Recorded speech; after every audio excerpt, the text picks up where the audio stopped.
അതുപോലെ ഈ ആവശ്യമില്ലാതെ വെച്ചേക്കുന്ന കട എടുത്ത് മാറ്റും. അത് അനുവാദത്തോടെ വെച്ചല്ല, എടുത്ത് മാറ്റുമ്പോൾ കുറച്ചുകൂടി ആൾക്കാർക്ക് ഇരിക്കാനുള്ള സൗകര്യം കിട്ടും. KSRTC നിന്ന് വാങ്ങിച്ച് മറിച്ച് വിൽക്കുന്ന ആൾക്കാരുണ്ട്, അത് ഉടൻ പരിശോധിച്ച് അങ്ങനെയുള്ളവരെയൊക്കെ ഒഴിവാക്കും. ജീവനക്കാർ കിടക്കുന്ന റൂം നമ്മൾ ഈ ബിൽഡിംഗ് പുതിയ ബിൽഡിങ്ങിൽ ഷിഫ്റ്റ് ചെയ്യാൻ പോവുകയാണ്.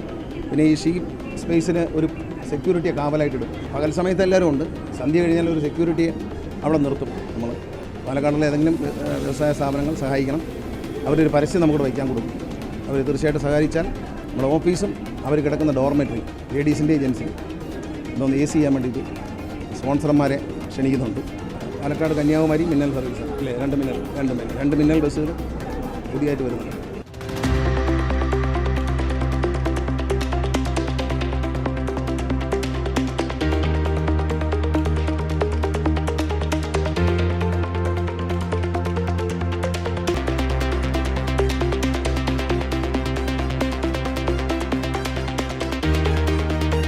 ഒരു മാറ്റം ഉണ്ടാകും.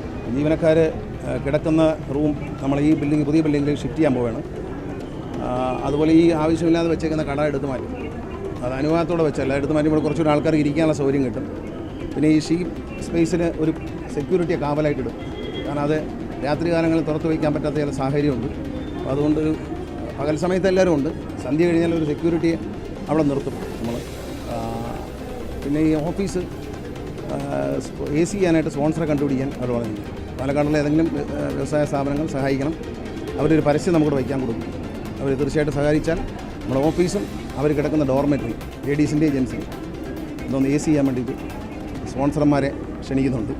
KSRTC ഒരു സാമ്പത്തിക സ്ഥിതി മോശമായതുകൊണ്ടാണ്, അല്ലെങ്കിൽ നമ്മൾ തന്നെ വാങ്ങിച്ചാൽ അത് സാമ്പത്തികത മെച്ചപ്പെടുമ്പോൾ അതൊക്കെ നമുക്ക് വാങ്ങിക്കാൻ പറ്റും. ഇപ്പോൾ നമ്മൾ ഓൾറെഡി കരുനാഗപ്പള്ളിയിൽ എയർ കണ്ടീഷൻ ചെയ്ത വിശ്രമ മുറി ആയി കഴിഞ്ഞു. കേരളത്തിൽ ആദ്യമായിട്ടാണ് അത് ചെയ്തിരിക്കുന്നത്. ഇനി തിരുവനന്തപുരത്ത് വരുന്നുണ്ട്. പിന്നെ ലേഡീസിന് വേണ്ടി തിരുവനന്തപുരത്ത് പുതിയ വെയിറ്റിംഗ് റൂം ട്രാൻസ്പെറൻ്റ് ആയിട്ട് ഗ്ലാസ്സിൽ ചെയ്തൊരു സാധനം, ഞാൻ തന്നെ ഡിസൈൻ ചെയ്തൊരു കാര്യമാണ്. അതിപ്പോൾ വർക്ക് ചെയ്യാൻ റെഡിയാണ്. കോഴിക്കോട് അങ്കമാലിയെല്ലാം പണി കിടന്നു. കോഴിക്കോട് ഓൾമോസ്റ്റ് തീർന്നു. ഇപ്പോൾ ലേഡീസിന് നിർഭയമായി ഇരിക്കാൻ കഴിയുന്ന ഒരു ട്രാൻസ്പെറൻറ്റ് റൂമാണ് വരുന്നത്. അപ്പോൾ അതിനകത്ത് നല്ല സീറ്റ്സൊക്കെ ആണ്, AC ആണ്. തിരുവനന്തപുരത്ത് റെഡിയായിരുന്നു മോഡൽ. അത് ഈ വയനാട്ടിലെ സംഭവം നടന്നുകൊണ്ട് നമ്മൾ മാറ്റി വെച്ചതാണ്. ഈ കടകളുടെ കാര്യത്തിൽ CMD ആയിട്ടൊന്ന് ആലോചിക്കണം. കാരണം ഈ കടകൾക്ക് എങ്ങനെയാണ് ലൈസൻസ് കൊടുത്തിരിക്കുന്നതൊക്കെ നോക്കണം. ഇത് ആ സൈഡിലോട്ടാകാമായിരുന്നു, കയറി വരുന്ന വഴിക്ക് അങ്ങോട്ടായിരുന്നാലും കുഴപ്പമില്ലായിരുന്നു. കയറുന്ന വഴിയിലായിപ്പോയി എന്നുള്ളത് ശരിയാണ്. ഏതായാലും ഈ ഇവിടെ അകത്തിരിക്കുന്ന കടയൊക്കെ മാറ്റും. പിന്നെ ഈ KSRTC നിന്ന് വാങ്ങിച്ച് മറിച്ച് വിൽക്കുന്ന ആൾക്കാരുണ്ട്. എടുത്തിട്ട് കൂടിയ റേറ്റിൽ കൊടുക്കുക, അത് ഉടൻ പരിശോധിച്ച് അങ്ങനെയുള്ളവരെയൊക്കെ ഒഴിവാക്കും. സംസ്ഥാനത്ത് KSRTCയുടെ 65% കടകൾ ബസ് സ്റ്റേഷനിൽ ഒഴിഞ്ഞു കിടക്കുകയാണ്. അതിൻ്റെ കാരണം എന്ന് പറയുന്നത് വലിയ എമൗണ്ട് ചോദിക്കും. അപ്പോൾ ഒരു ബാർ തുടങ്ങിയാൽ പോലും ലാഭിക്കാൻ പറ്റാത്ത എമൗണ്ടാണ് ചോദിക്കുന്നത്. അതൊരു അശാസ്ത്രീയമായതുകൊണ്ട് അത് കുറയ്ക്കുവാൻ വേണ്ടി KSRTCയുടെ ഡയറക്ടർ ബോർഡ് തീരുമാനിച്ചിട്ടുണ്ട്. അതനുസരിച്ച് ഒരു പ്രായോഗികമായ കാര്യങ്ങൾ പറയണം, അപ്രായോഗികമായ കാര്യങ്ങൾ പറയരുത്. ഏതാനും ദിവസങ്ങൾക്കകം ഇവിടുന്ന് ഒരു ലൈറ്റ്നിങ് ബസ്സുകൾ വരും. ലൈറ്റ്നിങ് ബസ് വരുന്ന ഒന്ന് മൂകാംബികയ്ക്കാണ്, ഒന്ന് കന്യാകുമാരിക്കാണ്, മറ്റേത് എവിടെ കോയമ്പത്തൂർ. 4 വണ്ടി വരുന്നു.